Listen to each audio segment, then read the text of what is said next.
Well, good afternoon, everybody, and welcome to Bayou Bets for Thursday, June the 8th. I'm Zach He's Ewing, back. back from He's my back. sojourn across the eastern United States, and that's Jim Derry, and this is Bayou Bets. We're here to take you through the latest in Louisiana sports and sports betting. We keep talking about, when things slow down in June and July, and when things have not slowed down yet. I still think they will. But it's so time. It's so different than, what even 10, 15 years ago, because there was a slow time in sports. I remember, working on the copy desk for however many years ago.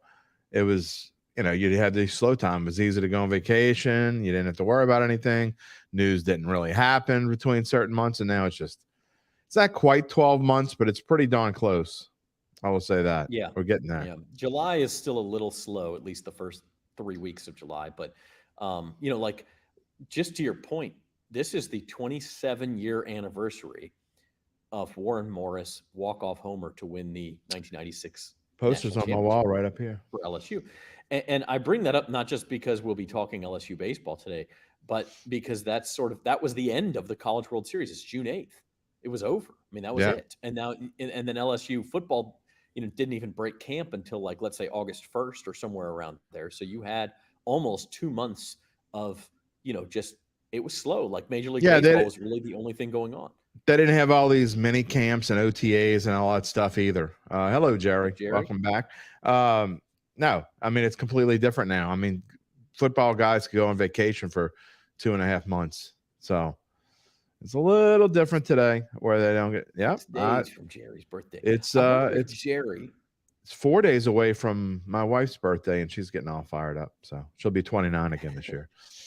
I wonder if Jerry will celebrate with LSU going back to the College World Series for the first time in 6 years. Could happen. Could happen. Hey, do us a favor and subscribe to the YouTube channel, the Bayou Bets YouTube channel. We broadcast so many different places. We've had trouble growing the channel, but we're at 97 subscribers and would love to get to 100 by the end of today's show. So if you haven't already, if you're on Facebook or you're on the NOLA.com YouTube page, go over to the Bayou Bets page and hit subscribe for us and see if we can't get to 100. Happy birthday to I will tell her. Lovely wife. Thank you. Yeah, thank you, Jerry. You're sounding kind of mellow today. You got kind of those I'm back to work after 2 weeks of traipsing the country kind of blues kind of thing going on. You're like real quiet and mellow. And I even threw You'll fire me up at some point. I mean, I threw bait out there in a group text earlier. You didn't even take it. You just been pretty calm today. You'll fire me up at some point. I'm sure I will. I'll try. When you start talking about tennis and soccer, But this trip, man, was exciting. It was great. I'll talk about it. I'll show some photos, but it was exhausting.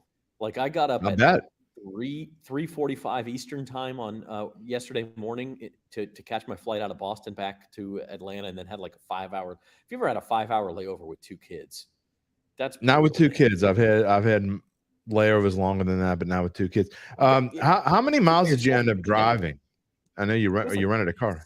Yeah, we rented a car in Kansas City and drove it to Boston. We drove through Canada. It's like 1,750 miles or something total. That's not as many as I thought. That's a lot. That's spread out over 6-8 days. It wasn't the most we drove in any one day was like 400, I think. Okay. So we'll get to that segment in a little bit. Yeah, we'll talk about that. Headlines as we are here on Bayou Bets, brought to you by Caesars Sportsbook. We mentioned LSU will face Kentucky in the NCAA Super Regionals. The Tigers are pretty heavy favorites. We'll talk about that. In the NBA Finals, the Denver Nuggets have a 2-1 lead on the Miami Heat after last night's Game 3. And Jim, not to spoil anything, but both you and I think Miami is in a rough spot right now. I don't see a lot. That's putting it kindly. Yep. I wanted to mention a couple of other things we're not really going to get to, but Oklahoma plays Florida State tonight. It's the Women's College World Series Championship Series. Oklahoma won Game 1 last night to improve to 60-1. Those aren't odds. That's their record. They couldn't win the game they lost and go 61-0. I know. Seriously. Yeah. How much does that stick in your craw? And this is. I mean, John Wooden didn't lose. Those who follow college softball know Jocelyn Alo, the Hawaiian player for Oklahoma, who just dominated. As soon as she's gone, she's gone, and they're 60-1 and going to be 61-1. They're minus 3,500 to win the national championship now. And then the Well, favorite in the Belmont Stakes is you 14. know what, 3.5 cents? Yeah, yeah, sure. You know what, 3.5 cents? Yeah, sure. Because they're going to win. If you want 3.5 free cents, go for it. Jim, any take in the Belmont this weekend? You got a pick for us? You've Yeah. done well in Triple Crown season. Angel of Empire. All right. What are the odds on Angel? 6-1? 7 to, the last I saw was 7-2 or 4-1. I can't remember. I like the horse because that horse actually, with Belmont being a longer race, the longest race of the three, actually the longest race that almost any of these horses will ever run in.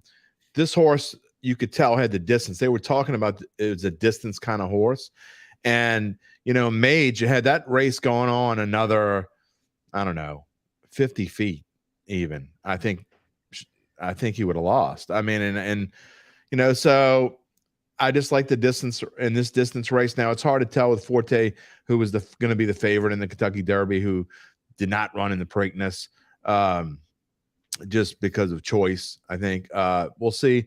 Forte is a pretty big favorite, so I'm thinking of probably going to put those two horses in a trifecta box with maybe three others. So we'll see how it works. Not that it's going to win all that money when you put two favorites together, the favorite and the second favorite together. Not going to win a whole, not like the Derby when it was a really nice payday. But yeah, so I that's who I like, and we'll see as we go forward. But those are going to be my bets, and I probably will put Angel of Empire have some win tickets on it as well. You're going to watch that and the Champions League final on Saturday? I'm going to be in Baton Rouge, so I'm probably not going to watch any. I mean, I may put it on my phone at some point, but I'll probably be walking back to the car around the time that the Belmont starts is my guess. You don't have a take on the Champions League, though, is what I'm asking. It's Man City against Manchester United, right? I'm actually surprised. It's Man City against Inter Milan, actually. Okay. Oh, okay. What happened to the two? I thought it was like the Man. That was the FA Cup final. Oh, we'll see. I'm semi paying attention. Different competition. I'm proud of you. All right, I'm trying. Messi's coming to MLS too. I did hear about that, and I'll save my thoughts on that for later. All right. Okay. Well, look, you're going to be at Alec Box Stadium on Saturday for Game 1. So let's dig into this. LSU, Kentucky. The Tigers are minus 250 here. Pretty steep price. And they're the biggest favorite of any team in any of the super regionals, with the caveat that you cannot bet. By the way. Yeah, you cannot bet on Wake Forest, Alabama, because of the, ever since the Alabama betting scandal where their coach got fired and was involved in all of this, you can't bet on any Alabama. They're not in the national title futures market. I don't think anybody expected them to make. At the time that happened, Alabama was like a bubble team. Now they're in the super regionals, so it's kind of become a bigger deal than people thought. Anyway, Wake Forest would probably be a bigger favorite in that series than LSU. But of the 7 super regionals you can actually bet on, LSU is the biggest favorite. Is that justified, Jim? Yeah. I think that the LSU is I frankly think that either them or Florida are the two best teams in the country right now. I don't know enough about Wake Forest. I did watch them a little bit in their regional. Seemed like they had a fairly easy regional. So I don't know how much you take away from all that. We'll find out. But wouldn't it be funny if Alabama made it to Omaha and went to the championship game and you couldn't even bet on it? Because that is going to happen. They're not going to put odds out on it, I wouldn't think. Well, you might see some books, and maybe not some of the bigger ones like Caesars or your DraftKings or your FanDuel may stay away from it. But I'll bet you somewhere somebody would lay some odds if it came to that. Maybe the offshore books. I mean, it's also hard. If you get to Omaha and you're Alabama, those games, it gets a little bit harder to. I mean, there's going to be so much knowledge, right? The scandal came about because they scratched their starting pitcher a couple of hours before the game. If that happens in Omaha, everybody's going to know about it. Your risk is less. That's why it's kind of silly to not put them in now. I mean, just put them in. It doesn't make a difference. So, but as far as LSU goes, there's really no value here. I don't think. I think that's about the right number. I think if they were minus 180 or something like that, I might put a little money on it. But I'm certainly not betting Kentucky. Although I don't. I don't discredit Kentucky. I don't think Kentucky comes in without a shot, because they do. Shameless plug here, by the way. We're going to have Cade Beloso is going to be on Datitude, which we're doing this afternoon instead of tomorrow morning because he's not available tomorrow. So we're going to do a live show with Cade Beloso, and we'll have my podcast up. I was going to put it up in the morning, but I think I'm just going to do it all and have it up the whole thing up this evening with my monologue. But Cade will be coming on live on all these same channels at 5:15. So make sure you come back for that. But I just don't think you can't bet on LSU at -250, and I certainly don't want any part of Kentucky. They played 3 times. They had a 3-game series in April, the middle of April. LSU won 2 out of 3. The first one, they were bomb city. They won 16-6. They had 3 home runs. Beloso actually hit 1, and then I think in the second game they lost at the very end. They did something I can't remember exactly how it went at the end, and then they gave it 2 5-run innings. They had 2 5-run innings and still only lost 13-10 in game 2. And then in game number 3, Tommy White got plunked with the bases loaded in the bottom of the 8th. They score the winning run 7-6 and go on to close it out. So these teams are fairly evenly matched, but LSU is certainly especially at Alec Box. And when you go with Skeens, you got to figure they're going to win game 1. And, so then it's just winning one of the next 2. Well, that's where you start with this, right? Like if there may not be a lot of value on the series line, but if you look here at the game 1 line, it's almost exactly the same. Yeah. And that's Skeens pitching for LSU. It's weird that LSU is such a big favorite, and yet I almost think they have more pressure on them than Kentucky does in game 1. Well, here's my question. To lose game 1, you're in a world of hurt all of a sudden if you're LSU. Here's my question, and I know it may sound silly, but considering how Jay Johnson played the regional, is there any chance that Paul Skeens doesn't pitch in game 1? No. I mean, he hasn't announced. I don't think he's announced it, has he? No, but I mean, in a super regional, especially if you're in a situation where... Oh, you don't have to talk me into it. I mean, I think it'd be absolutely moronic if you don't pitch him in game 1. Because look, if Skeens let's just say he struggles and he goes out in the first inning and gives up a 4 spot, and your team, your hitters look... I don't even think you would do this. But if Skeens just doesn't have it on Friday, there's a possibility that exists that after 40 pitches, you say, hey, let's pull him. Let's try to win Saturday, then we'll bring Skeens back on Sunday. I don't think they would. No. But like, if you, I don't know, you especially, let's say there's going to be rain this weekend. And I have the days wrong. It's Saturday, Sunday, Monday. But if there's rain this weekend too, there exists a possibility where if you pitch Skeens on Saturday and then the thing doesn't finish until Tuesday, maybe now you can bring him back for an inning of relief. I'm not going to do that. I don't think you think like that. I think you let him, unless he just gets shellacked. I mean, he's going to be 110 pitches. I mean, that's just... Yeah. But look, in a super regional setting, you go out and do everything you can to win game 1. And then you have your entire pitching staff. If it works like it did against Tulane last Friday, you pitch Skeens as long as he can go. And then you have your entire staff ready, and you just try to win one of the next 2. Like you just hope that you don't get the same scenario you got last week, where you had starts and stops and postponements and delays, and had LSU lost that series clincher, they would have to come back and play right away Monday evening. So that wouldn't have been any fun. And then they'd kind of be in a mess right now. It's a really good thing they won that game, saved their bullpen a lot. And as you look at these odds here, I said before this whole thing started, Florida was plus 1,000.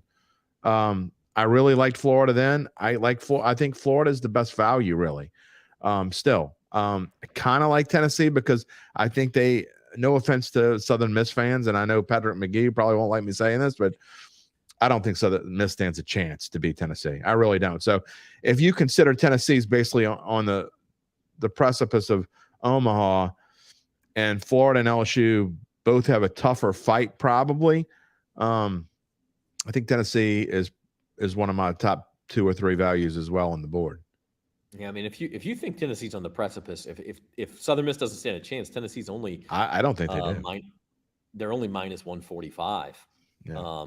So I don't think it's impossible to say that Southern. Well, I'm not going. You can't say any team is not going to win. I mean, this is not like, how many times have we seen LSU go into a super regional and like they can't lose this thing? What was it, Dallas Baptist 7 or 8 years ago beat them. Stony Brook was the other one. Stony Brook, the 4 seed beat him in a regional, and then Stony Brook ended up going to Omaha, if I remember correctly. I know Dallas Baptist did. So I mean, weird things happen in college baseball. It's not like a lot of other sports. To me, you think more weird things would happen in college basketball, but they really don't. Not very often. I mean, weird things happening in college baseball happens quite frequently.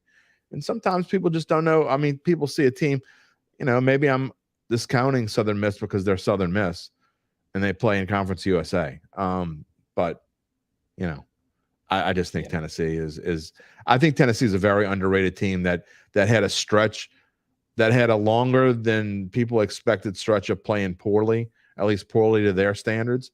And I think they're kind of underrated right now.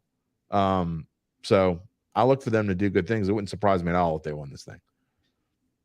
Yeah, I don't think that's a terrible take. Like I do think Tennessee's a good value, 10-1. I wouldn't totally discount Southern Miss. They're playing at home. Played in the Super Regionals last year. That'll be an interesting one. I'll be watching that one. I'll also be watching Wake Forest and Alabama. I'm curious to see. The Demon Deacons have just pulverized everybody in the ACC, which is not the SEC, but it's like the second best thing. And I'm curious to see how they do against an Alabama team that was really kind of a middle of the pack SEC team.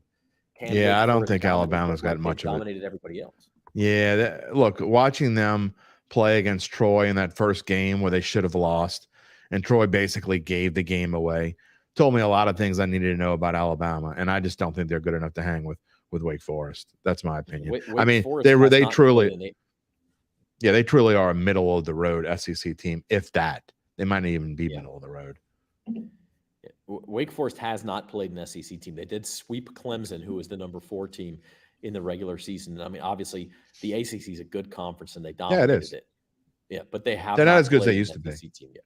Yeah. So but they're better than Alabama. That'll be interesting. Yeah. I think they'll win.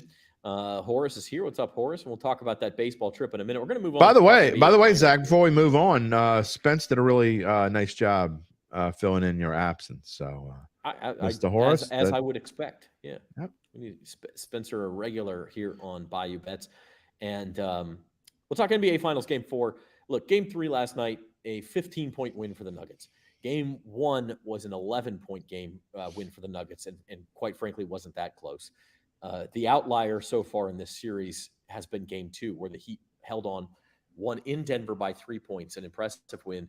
But for me, Jim, and I know you may have different thoughts to get to the same conclusion, but Miami shot 17 of 35 from 3-point range in Game 2 and won by 3. They have shot much worse than that in Games 1 and 3. And I hate to simplify it down to one statistic, but the NBA is a make or miss league. You hear people say that all the time. And Miami, the way that they play and the deficiencies they face in matchups against the Nuggets, they need to shoot above their head in 3-point shooting to have a chance in this series, to have a chance against this team. They did it in Game 2. I'm not saying it can't be done again, but I am pretty confident in saying it cannot be done 3 more times. And that's why the math is very much against Miami. Denver has scored, I think, 1.22 points per possession throughout the playoffs. It's been the same against Miami. Miami hasn't averaged that against anybody. In order to do that, they have to shoot way above average in 3-point shooting. They did it in Game 2. They were able to hold on by 3. Without that, I just don't see a path forward for them. I don't know that I agree with that. I mean, obviously, you want to make as many threes as you can because that is part of that game. But I think the Heat are better off just having a lower scoring game. What you can't have is 40, 20, 10. You can't have 2 players hit triple doubles, and you can't, I don't care how big of a star he is, you can't let Jokic score 40 points, have 20 rebounds, and dish 10 assists. To me, the number out of all of those that is the most important is the 10 assists. I mean, I think if Jokic's assist number is 8 or lower, then he'd have a real chance. If it's 8 to 10, it's going to be a tight game in my opinion. And if it's over 10, I think they don't have a chance because Denver is actually better when Jokic passes the ball. And he didn't pass as much last night as he had been. But man, he was hitting every. And look, I get the announcers. They think Jokic is they're like calling him like one of the top 3 big men or something that's ever played the game. I'm like, can we let him play a little bit longer before we start talking like that? These announcers, there's so much hyperbole with these guys. But ESPN's awful. But that's a whole nother segment for another show. But I just, you have to be able to slow him down, and they slowed him down in game 2, I thought, and they limited his passing ability in game 2, and they were able to get confidence on their shot because of that. I think their confidence kind of stems from their defense. And when you don't get stops, which you heard Eric Spoelstra talk about at the beginning of the third quarter. We got to string together some stops. I guarantee you that was the talk in there. And they just weren't stringing together stops. And your offense, to me, at least for this team, your offense feeds off your defense. And they just weren't playing very good defense last night. Yeah, I mean, I think we're kind of saying the same thing. Look, their defense was not any better in game 2, though. My point is, I don't think they can string together enough stops to win this game. But I don't think they have to have a game like game 2 to win, though. I hear what you're saying. I don't necessarily disagree, but I don't think they have to have that kind of game. They just have to be able to. You can't let Denver get offensive rebounds at the wazoo and then go get one shot on the other end. And that's what happened last night for sure. So yeah, you got to find a way to stop in that department. I just agree. Don't know. I think the differences in game 2 were 1, the 3-point shooting, and 2, it was fewer possessions. It was a slower tempo game, and because of that, when you combine that with getting 3 points on 17 of those possessions, it makes it a little bit more difficult for Denver to keep up. And so you saw a concerted effort by Denver to play a little bit faster last night. I think there was only like 86 possessions in game 2. There was more like 95 or something last night. That doesn't benefit them, though. It benefits Denver because, again, as sports bettors, what we're trying to do here is kind of turn this into as much of a calculated risk as we can. Yeah. And so for me, the way you do that is look at it as a math problem. On a per possession basis, Miami is not going to keep up with Denver over a longer haul. But if you limit the number of possessions, the variance increases. Now maybe Miami can keep up with it, especially if they shoot well. I just think the margin for error is so slim, especially when you're playing in Denver, which we will be for at least 2 of the final 4 games if it goes that far. The margin for error is so small for Miami. I don't know. Like, you can limit Jokic's assists, you can limit his points. At some point, Denver's got too many weapons, and they're going to score their points. And look, Miami's played above its head for 3 rounds of the playoffs. I just don't. I don't see a path forward for them. Yeah. All that being said, though, I think this is going to be the best game of the series. I think this is going to be a super tight game. I like the under. I think it's going to be a defensive battle. I don't necessarily think – I wouldn't be surprised if neither team scored over 100. Eric Spoelstra knows that this is do or die game. I'm not saying the Heat are going to win, but it wouldn't surprise me at all if they cover. And I know I had them to cover yesterday because I thought yesterday would be the tight game, but they're not going to play 2 awful games in a row. I just don't. They're too well coached to do that. So I think that this is going to be a tighter game. I still think the Nuggets win. I know that's a tight spread, and 3.5 doesn't mean the same thing it means in football. But I would probably lean towards taking the Heat here, losing on something just kind of awful towards the end. And again, more than taking the Heat, I really like the under. I think this is going to be a low scoring game. Yeah, the under has gone 2-1 so far, and you see that over under has, and it's gone. I mean, it's gone way under when it's gone under. It's been down below 200, or I think yesterday they just barely got to 200. It was 203, I think. Yeah, 104.89. Right? Yeah, so right. 203. Right. Yeah. Is that right? 104.8? No, that's 193. No, it was. I thought it was 104. I don't know. I guess we should probably have the score. It was 109.94. Yeah, we probably should. Yeah, there you go. 203. We were way off. 109.94. I knew it was a 15-point game. So yeah, I look. Here's my question for you: where is the betting value in this series? Because you could go game there by is game. None. I don't have a strong feeling. The Nuggets are minus 800 to win the series. Here's your MVP odds. Jokic is minus 750 to win the MVP. If I had the money. If I had, he's gonna win the MVP. That's a done deal. No way around that. Yeah. I mean, if you want to put $75 on it to win 10, I mean, you're gonna win it. I mean, it's better than betting Nuggets on the money line at minus 800 for sure. How about this though? Here's a handicap. What about Nuggets minus 2.5 games to finish this thing off on Monday and 5? You get even money for that. I'm sticking with my prediction.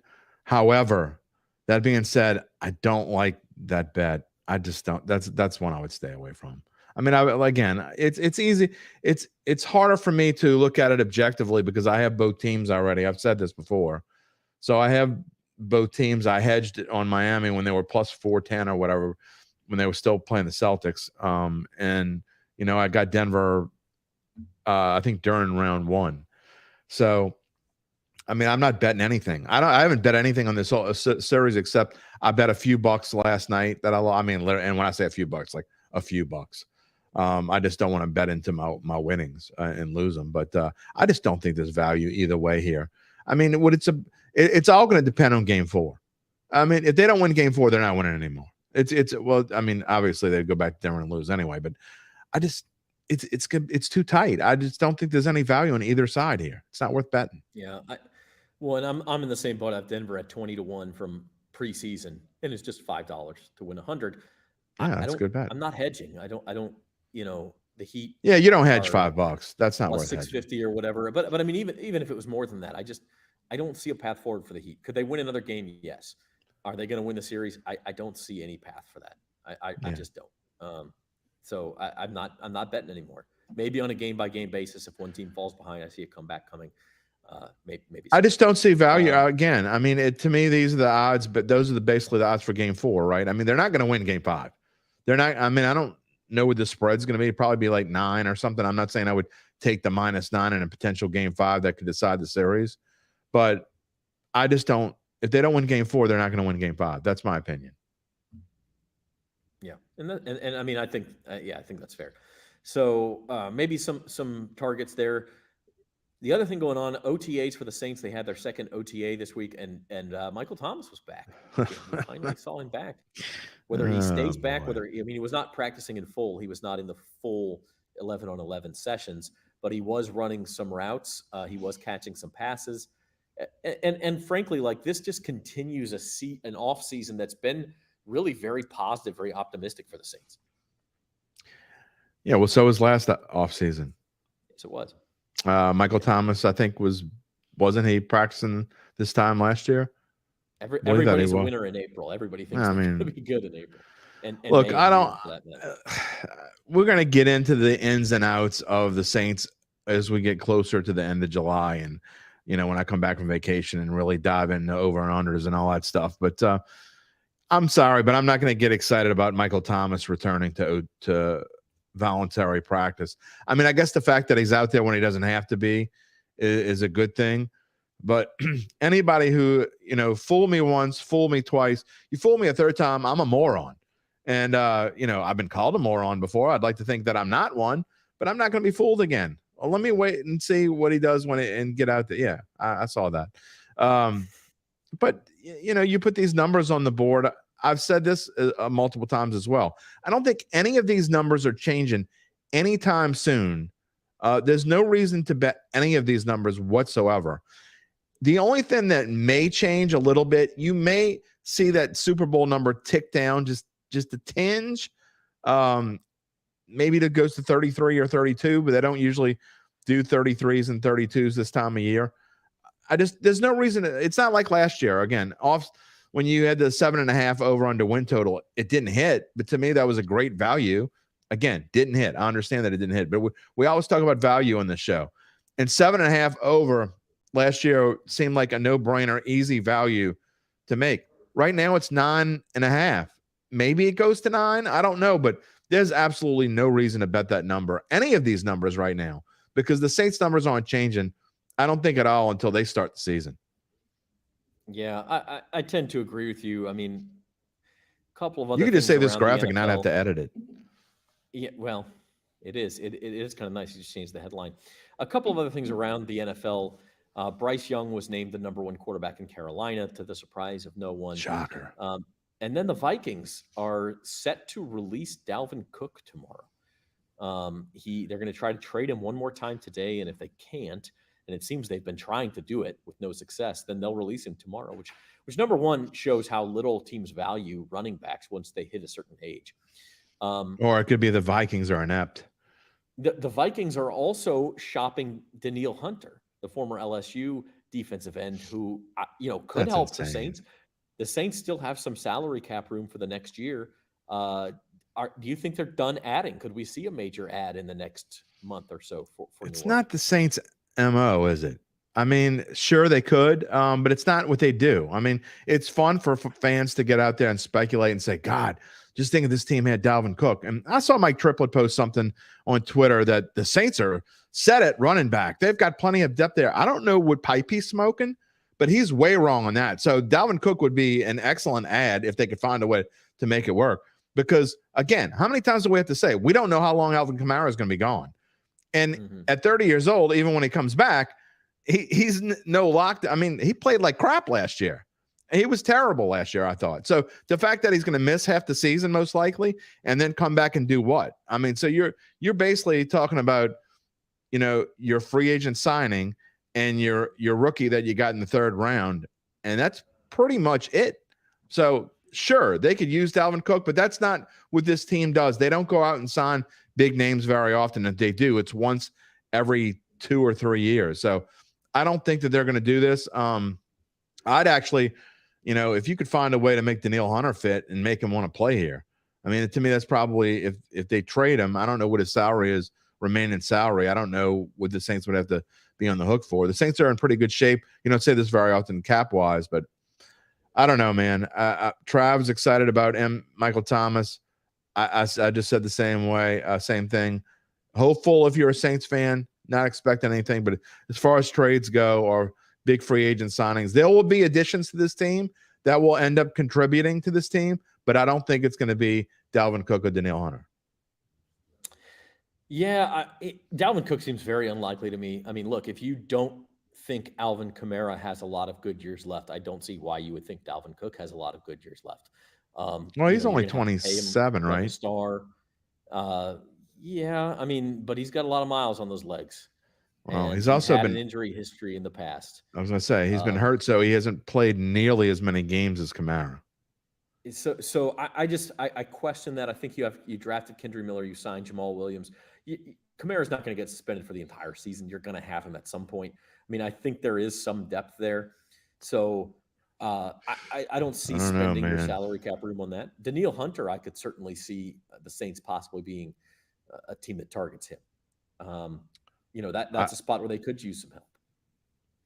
I think, well, I don't disagree with that, but I mean, I think they need to go get some other realistically, a guy that's realistically going to contribute at running back. I don't think their depth is strong at running back at all. I completely disagree with that. I know we've been going through this for months now, and I talked about it going into the draft. I don't understand why anyone thinks their running back depth is good, because it's not. And I think Kamara is going to be, I'm going to say just short of the word worthless. I don't think Alvin Kamara can contribute hardly anything to this team. You can mark this down. I really don't. I don't think Kamara is going to contribute very much to this team at all this season at any point. All right, Zoe, mark it down. Producer Zoe's going to mark that down. We'll June the 8th, Jim's calling it. Alvin Kamara is going to be next to worthless this season. I said short, just short of worthless. Just short of worthless. Okay. Which is pretty much what he was last year, by the way. He was just short of worthless. He did not have a good season. In other words, I predict a season similar to last year. And I mean, those are two different things, too. To say the Saints couldn't add to their running back depth, yes, they could. But like last year, Latavius Murray was on the street, right? I mean, you could just sign a body, right? He's with the Bills now, I think. But you could just go sign a body. Paying a bunch of money to Dalvin Cook and committing a couple of big years worth of salary to the guy is different than saying, hey, we need some more running back depth. Those are two different questions. So that's true. That's true. But they're not going to sign Dalvin Cook, so it ain't going to happen. Yeah, no, I don't think they're. Yeah, that's. And Michael Thomas, woohoo! We hope he's back. No kidding. Joe Burrow. Joe Burrow was hitting home runs in batting practice for the Reds. You see that? He looks good in baseball. Oof. You don't think so? Man, no, it looks weird. He does. But he hit a home run in batting practice, and like I don't know. I think it's cool. People say injury concerns, but That jersey just bothers me.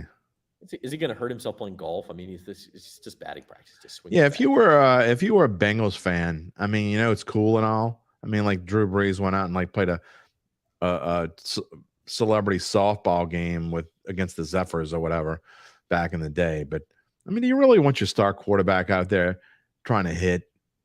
I mean, I don't think. No, I don't have a problem with it. Are you not going to let him play golf either? I mean, you don't have control over that unless you put it in his contract. But I mean, golf is one thing. I don't know. Yeah, I think it's fine. Yeah, Elray, get up. Is that my quarterback? I don't. Number one. These guys throwing BP are throwing like 65 miles an hour. They're not like, and you're going to be able to get out of the way of it. Number two, they're just lobbing it in there. Nobody gets hit in BP.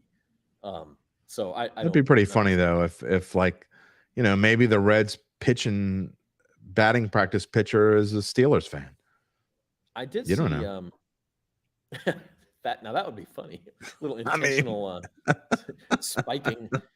I don't want to kill the guy. Maybe he's a Browns fan. Who knows? That would be something. I did get to see some BP. I've been on this trip. Haven't been on Bayou Bets in a couple of weeks. Yeah, I'm jealous. Yeah, it was a good trip. We went with my dad and my here's a photo of us at Kansas City where it all started. My dad and my two sons. My dad's 80. My sons are 10 and 7. And I mean, honestly, we went Kansas City. This is still in Kansas City here. We went to St. Louis. Just my dad and my boys. Went to Wrigley. Yeah, I'm really jealous. Yeah. And they won what, 1-0? The Cubs won that game too. They did. That's a rarity. Yeah. And you got the beer in the photo. Shohei Ohtani hit 2 homers for the Angels in this game. Then we went to Cooperstown. And then we ended up at Fenway on a cold day. It was cold on Sunday. I would love that. But it was a lot of fun, man. And the coolest part about it was my sons are in love with the game of baseball right now. Like my wife took them to the library today, their first day back, and I get like an email of all the books they checked out, automatically from the library and what day they're due and stuff. They got like 17 baseball books each. They're just like. Now I'm really jealous because they're obsessed with it. They're asking me questions about it. They want to watch games on TV. It won't last. But like as a dad who loves baseball, the trip was everything I could dream. Soak it up because I got 2 girls at home. The 12-year-old couldn't care if baseball existed. And the other one asked me the other day when the Heat and Nuggets were playing, is that the Cubs? So that's where I stand at home. Go Cubs, go. Yeah. All right. Speaking of baseball, real quick, what are you looking at between now and let's say the All-Star break in the baseball market? I think it's funny because all those big teams that we were talking about, the surprising teams like the Pirates were rolling. They're not rolling nearly as much anymore. The Astros are starting to rise. The cream's coming towards the top. I still don't understand why the Padres are plus 1,400. They're terrible, or maybe terrible is a little too strong. And then. A little too strong. The Rays at plus 750 is a little off kilter for me. Maybe. The Yankees at plus 1,200. They're going to lose Aaron Judge for a month. I don't know. I usually like to pick a team this time of year and get me a future or two, but I don't see anything that I really like. I still think the Braves are the best team in baseball. Even better than the Astros. The Dodgers at plus 550 is ridiculous. They're not their pitching staff is a mess, especially the back end of it. I mean, Syndergaard went on the IL and they're like, oh God, what do we do now? I mean, because they don't have anyone. I mean, they're a mess right now. I mean, the Dodgers are the team that's going to go out and pay whatever it costs for the top starter on the trade market. What I'm looking for is really some of these teams, like the Padres are probably the best example. They're still 5 games under 500. All this talent that they've acquired. Is there going to be a surprise seller at the trade deadline? Not that the Padres there always is Juan Soto. There always is. But could they trade off some pieces because they're out of contention and try to add for a run for next year? The Texas Rangers having a great year. They're 16-1 to win the World Series. But they lost DeGrom. Yeah, that's it. The top end pitching is not what it is for the other teams. Their bullpen's not great. They're very hot. They got a great lineup. But can they keep it up with the Astros? So it's interesting, man. It's just not a year where I think you can pick a clear-cut favorite. Ask me again at the All-Star break. To me, you usually can find a really good value then, and we'll have more numbers than just this on the board because I like digging way deep. I know they did, last year you get the Phillies at I think they were 2,700 about this time last year, or right at the All-Star break. You could still get them cheap at a really good price. So ask me again later. We'll come up with something, but I don't think it's going to be Astros again. Again, I think the Braves are the best team in baseball. Does that mean they make it all the way? Their pitching's got to hold up too. We'll see. Yeah, you know what I like better than anything is looking at division markets at this time of year. Yeah. Because the playoffs are a whole nother thing. Because look, the Braves are the best team. They're going to get into the playoffs. Or the Astros, you could argue the Astros are the best team too. Those teams are going to get into the playoffs. Yeah. But who's to say that they won't run into somebody hot and lose 3-1 in the division series like the Braves did last year? I mean, you just can't predict those real short series very easily. So I agree. I kind of like looking at those division markets. Other things I kind of like looking at. Look, it's a great weekend in the sports world, and we've talked about some of it. You get college softball, college baseball, Belmont Stakes. You got NBA finals. Of course, you're snoring at NBA finals. I was trying to wake up. Okay. I know what's coming. But I do want to call people's attention to a couple of other things. And one, it made a big headline this week, and that's Lionel Messi to MLS, which to me is every bit on the scale of when David Beckham signed with MLS 15 years ago, maybe even more so, because Messi legitimately has an argument to be second best player ever behind Pele. Okay. And when Pele came, U.S. soccer scene was in its infancy, and he was pretty advanced in age, and the league wasn't very good, and it was kind of a sideshow more than anything. The U.S. now has 15 soccer-only stadiums. It now has a burgeoning league that's been around for 25 years and is adding teams, is making money. And I'm curious to see how this works. I mean, every Inter-Miami game for the rest of the season, home and away, has now sold out less than 24 hours since the Messi announcement, and they're in last place. I mean, people want to see this guy. You got the World Cup coming here in 2026. So I think soccer will take another step forward in this country with this announcement. And then the other thing I want to call people's attention to is the French Open in tennis. And we haven't talked a lot about it, but this tennis match tomorrow morning, I think it's around 8:30 our time in the morning. Novak Djokovic and Carlos Alcaraz. Djokovic is an underdog. Alcaraz is like -210 in this match. You have a guy who is in Novak Djokovic, who has a legitimate argument to be the best tennis player of all time. And he's facing kind of the next big thing here on his best surface in clay. And I'm really looking forward to it. And I think I actually like Alcaraz, even though you never get Djokovic at +175. I don't think I'm going to bet it because I think Alcaraz pulls it off. Here's my question. What's super impressive is Djokovic. He's going to play tennis and then go play basketball right after for the Nuggets? The Joker and then the Joker. Yeah. That's incredible. I mean, what an athlete. Across the Atlantic. I will say this, and I'll give you fodder for later. The 7-year-old daughter who I was just asking, who was asking me is at the Cubs when the Nuggets and Heat were playing, she knows who Messi is. So there's something to be said for that. I mean, both my kids know who Messi is.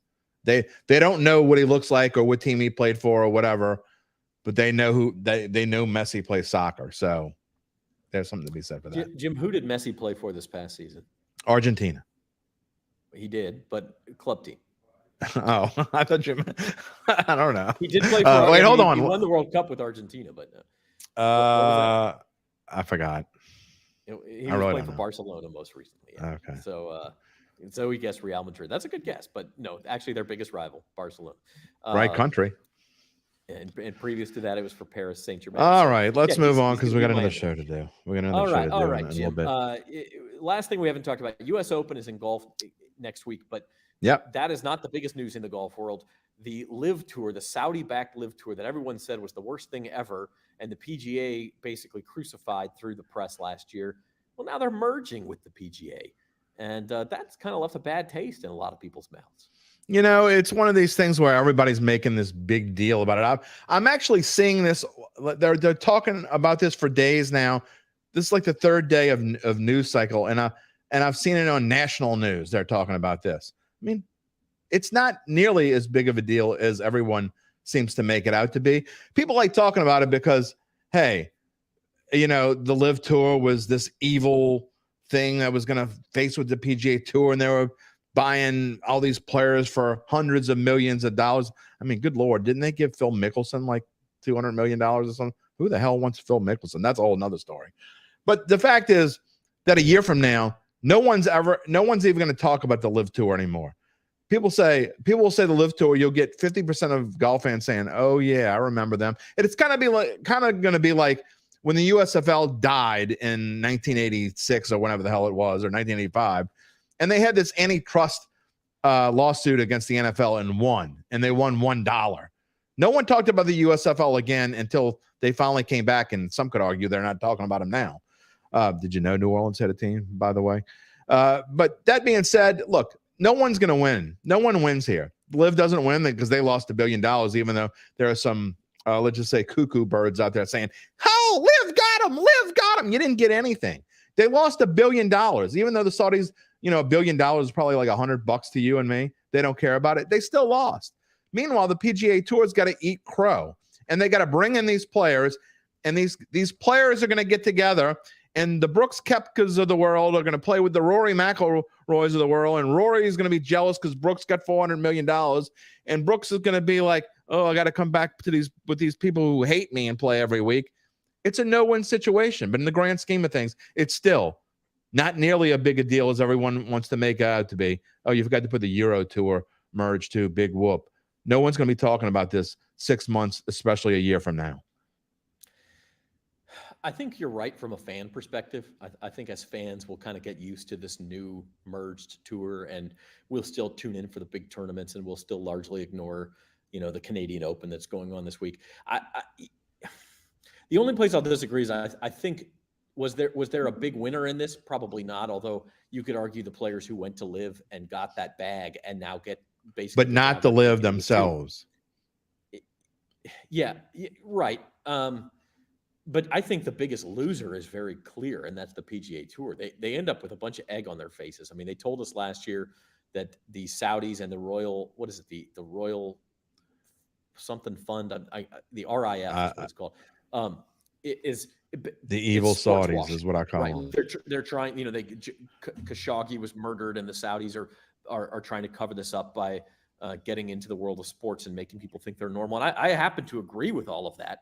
And now the PGA has just shrugged its shoulders and said, "Well, if we would like some of that money too." And it tells me the PGA was maybe in more financial trouble than they thought, or they were afraid that they were going to lose some of their statuses.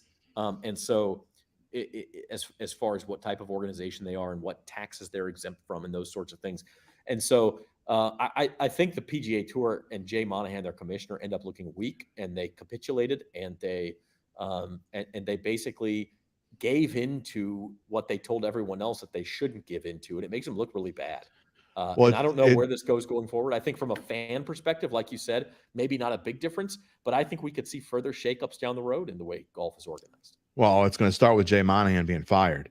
That's going to be the first thing that's going to happen. That's going to happen soon. But, you know, it started with the PGA feeling like they had to force these elevated events where there's a minimum $20 million prize, and I forget how many events, but they never had that before. And they're basically forcing the players to play in this. And so that's where they started losing their money. And soon after they decided to do this is when they started realizing, hey, we can't do this by themselves. But at the same time, there were a lot of people inside of golf calling for this merger.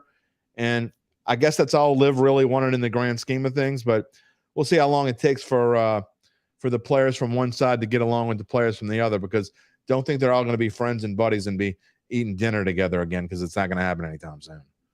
Yeah, I mean, I think if the Saudis had tried to invest in the PGA Tour 3 years ago, the PGA Tour would have been a flat no. Now they got what they wanted. So to me, the Saudis won, which I think is probably bad for all of us. But the golf itself will not suffer. I will say, lastly, I don't think anyone won, but the PGA, holier than thou, rich boy club realizes, guess what? We ain't as good or as big as we thought we were. And maybe it is good that they got knocked down a peg, and maybe they'll start paying attention to what's going on around them, but I doubt it. Yeah, certainly. Look, we still got about 20 of you watching, and we're still stuck on 97 YouTube subscribers. So if you are watching and you're not subscribed to the Bayou Bets YouTube channel, go over there and hit like and hit subscribe for us. We're trying to get up to 100 and grow from there. And hopefully by Monday, we will be there. We'll see you guys Monday at 4. And Jim, you're about to record this, but you got a special datitude coming up for LSU baseball as well. 5:15 p.m. It's going to be live, actually. We're going to just do datitude on a Thursday afternoon. In fact, I think it's the first time we've ever done that, had an afternoon datitude, but we're going to do it today. Cade Beloso, LSU designated hitter, Cade Beloso is going to be on the show. I've known him for quite some time. I covered him at John Curtis. And we're going to go through and get his thoughts on the upcoming series and, talk about him a little bit as well and get to know Cade. It's been an interesting run for him. He came out gangbusters as a freshman, and then had a rough sophomore season, had an injury in, I believe, the COVID year or the year after, and then he's revived himself as a graduate student this year. So what's he going to do after LSU? How much does he think about Omaha? All these questions are going to come up. Cade Beloso coming up on Datitude in just about 25 minutes. Yeah, so tune back in on these same channels and check out the Attitude. And then we'll be back 4 o'clock on Monday. More NBA Finals talk. We'll see if LSU is in Omaha by that point, or they may just have one more game. In fact, that game 3 might be going on during our show if there is a game 3. I think it starts at 2, so we'll follow that as well and maybe get some live odds in there. We'll see you then right here on these same channels. Until then, thanks for watching Bayou Bets. For our producer, Zoe Collins-Rath, and Jim Derry, I'm Zach Ewing. See you next time.